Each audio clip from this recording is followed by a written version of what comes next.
कशिश मिश्रा जी। श्रीनिवास महाराज। महाराज जी आपके चरणों में दंडवत प्रणाम।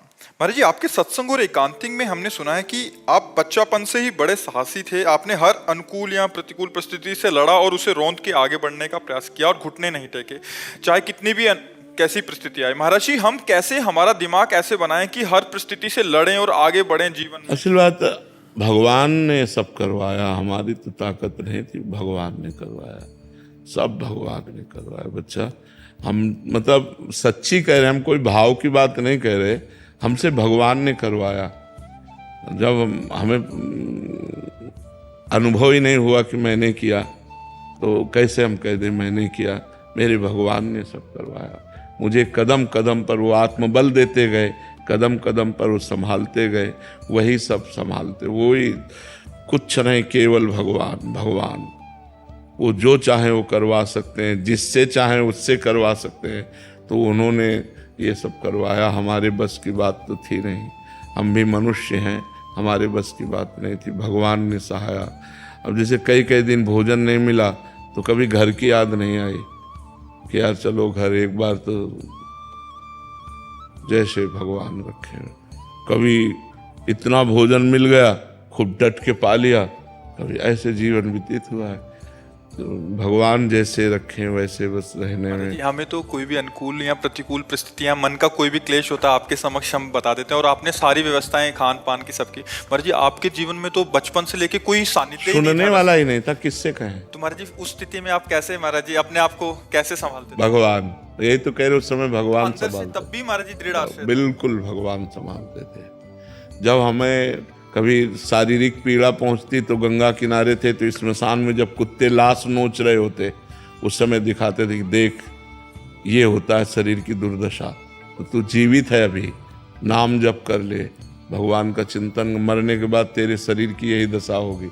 घोर वैराग्य में जीवन, अपने आप विचार आते थे, अपने आप विचार। वो वही तभी तो इससे कह रहे हैं कि भगवान ही सब करते हैं, वही संभालते हैं। महाराज जी अभी भी आपका एकांत का मन होता है? हाँ, मतलब कोई ना देखे आप ना, हमारे मांग जो अंदर की है कि जैसे गंगा का किनारा है, यमुना का किनारा है, हम अकेले टहल रहे हों, अकेले चुपचाप हों, बस रात दिन ऐसे शांत एकांत, बस किसी से कोई मिले ना, कोई मतलब ना, बस ऐसा बंद कर दो। मन की मांग ये है। मतलब नदी और लता ये दो बहुत प्रिय है, क्योंकि बचपन से गंगा का किनारा सेवन किया ना, तो धाराजू को देखना कि गंगा जी का इतना पाट लंबा चौड़ा, खूब खूब जल को देखना, और एकांत, लताएं जल को छू रही हैं ऐसे खूब, तो एकांत शांत बैठे लहरों का दर्शन करना, उसी में भगवत चिंतन में डूबना, ऐसा। पर वो गंगा जी से बहुत प्रेम है, तो गंगा शब्द सुनते ही हमारे रोम रोम। अच्छा आप गंगा जी के किनारे से आए हो, आप गंगा जी नहाते हो, आप गंगा जी के दर्शन किए, इतना प्यार गंगा जी से। शाश्वत तरनी तनुजा जी। महाराज जी आप कह रहे हैं कि घर के आंगन में तुलसी जी के जो बहुत सारे फैल गए महाराज जी, उससे क्या हो गया कि बहुत सारे मच्छर और कहते हैं सांप आने का भी डर रहता है कि बच्चे भी बहुत खेलते हैं, तो महाराज जी उसको हम क्या करें? हम उनको भी हानि नहीं पहुंचाना चाहते हो। एक गमले में तो तुलसी जी रखे, और उनके दाना बिखर जाने पर जो तुलसी जी आवे वो उनको और अन्य घरों में दे देना चाहिए जो लेना चाहें, नहीं फिर ऐसी जगह स्थापित कर देना चाहिए जहाँ किसी को विक्षेप न पहुँचे। जैसे आप कह रहे हैं कि मच्छर है, घर है, तो वहाँ कहीं सांप ना आ जाए, जंगल जैसे हो रहा है, तो हमको चाहिए कि उनको जड़ से उखाड़ करके अन्य लोगों को दे देना चाहिए, या फिर ऐसे स्थान पे लगा देना चाहिए बाहर जहाँ किसी को कोई डिस्टर्ब ना हो, और घर में एक गमले में तुलसी जी विराजमान रहनी चाहिए। लक्ष्मण चौहान जी। श्री हरिवंश महाराज जी राधा जी का प्रकट में साक्षात्कार के लिए क्या केवल मैं नाम जप करने लगूं तो हो जाएगा? देखी रूप नाम आधीना, रूप का दर्शन नाम के द्वारा ही होता है। जितना नाम जप करोगे तो श्री जी कृपा करें तब वो दर्शन देंगी। ब्रह्मेश्वरादि सुदुरूह पदारविंदो, ब्रह्मा शिव और इंद्र इन सबके लिए दुर्लभ है। जो चरणारविंद हैं राधा प्यारी जी के, वो कृपा करके दर्शन दे दें तो है, नहीं तो कोई अपने तपोबल से तो उनके दर्शन नहीं पा सकता। बस रो रो के पाया जा सकता है। बिन रोए किन पाइया प्रेम प्यारा मीत, जब रो रो के राधा राधा राधा हा किशोरी करुणा करो लाडली, तो बड़ी कृपालु है वो, कृपा करके दर्शन दे दे, नहीं तो किसी की सामर्थ्य नहीं है। तेजो रूप निकुंज वे कलयन नेत्रादि पिंड स्थितम, महातेज कांति स्वरूप श्री जी को कौन देख सकता है। जब लाडली जो कृपा करे तो वही दर्शन दे दे। जी मुंबई से राधे राधे महाराज जी। महाराज जी, जैसे कि आपने पहले भी बताया कि मन पे 3 गुणों का प्रभाव होता है, सतोगुण, तमोगुण और रजोगुण। महाराज जी, कच्चा साधक इन तीनों गुणों में भेद कैसे कर पाए कि उस पर कौन सा गुण?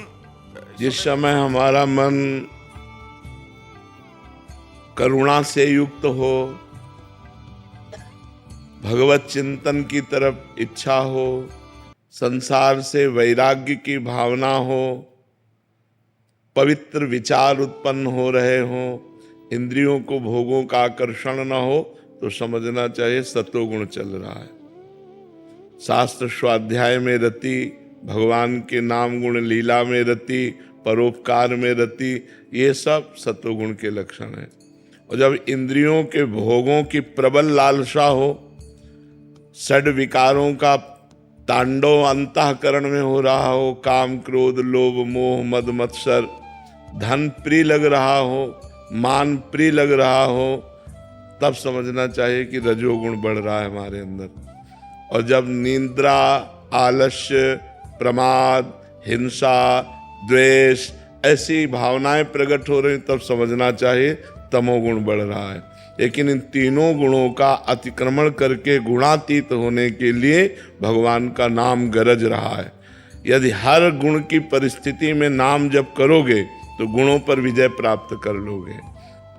जैसे तमोगुण बढ़ रहा है तो फिर कीर्तन करना चाहिए, क्योंकि तमोगुण की स्थिति में चिंतन नहीं हो सकता, मानसिक जप नहीं हो सकता।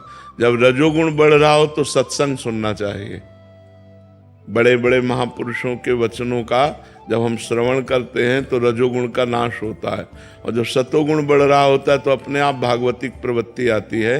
तो सतोगुण तभी बढ़ता है जब हमारा भोजन सात्विक होता है, जब हमारा दर्शन सात्विक होता है, जब हमारा संग सात्विक होता है, जब हमारा पेय पदार्थ सात्विक होता है। अब जैसे ये सब रंग बिरंगे में जो पानी आते हैं, हाँ, ये सब रजोगुण तमोगुण बढ़ाने वाले हैं। बाजार का जैसे बना हुआ पदार्थ है वो रजोगुण तमोगुण बढ़ाए। शुद्ध सात्विक रसोई का बना हुआ भोजन, भगवान को अर्पित किया हुआ प्रसाद, वो सतोगुण बढ़ाता है। तो अगर हम तमोगुण रजोगुण पर विजय प्राप्त करना चाहते हैं तो हमारा पहनावा, हमारा खान पान, हमारा दर्शन, अब रजोगुण का मूर्तिमान स्वरूप मोबाइल सबके पास रहता है। अगर मोबाइल से सत्संग सुनो तो सतोगुण बढ़ा सकता है, नहीं तो अगर सांसारिक चित्र देखो, गंदी बातें देखो तो रजोगुण तमोगुण को बढ़ाएगा। इसलिए हमारा सतोगुण बढ़े, हमको ऐसा संग करना चाहिए, ऐसा देखना चाहिए, ऐसा सुनना चाहिए, ऐसा बोलना चाहिए, ऐसा खाना चाहिए, ऐसा पीना चाहिए, तो हमारा सतोगुण बढ़ेगा। और जैसे जैसे सतोगुण बढ़ेगा वैसे वैसे हमारी आध्यात्मिक उन्नति होगी। आध्यात्मिक उन्नति के साथ ही आधुनिक उन्नति ठीक है। आधुनिक उन्नति हो रही, आध्यात्मिक नहीं, तो उसका परिणाम पतन ही होगा। आध्यात्मिक के बिना आधुनिक उन्नति टिक नहीं सकती है, क्योंकि हमसे ऐसे अपराध बन जाएंगे जिनके कारण हमारी आधुनिक सुविधाएं भी छिन जाएंगी। इसलिए आध्यात्मिकता, शास्त्र स्वाध्याय, संतों की वाणी का मनन और आचरण में उतारना ये अत्यंत आवश्यक है। तभी ये रजोगुण तमोगुण का क्षय हो जाता है और सतोगुण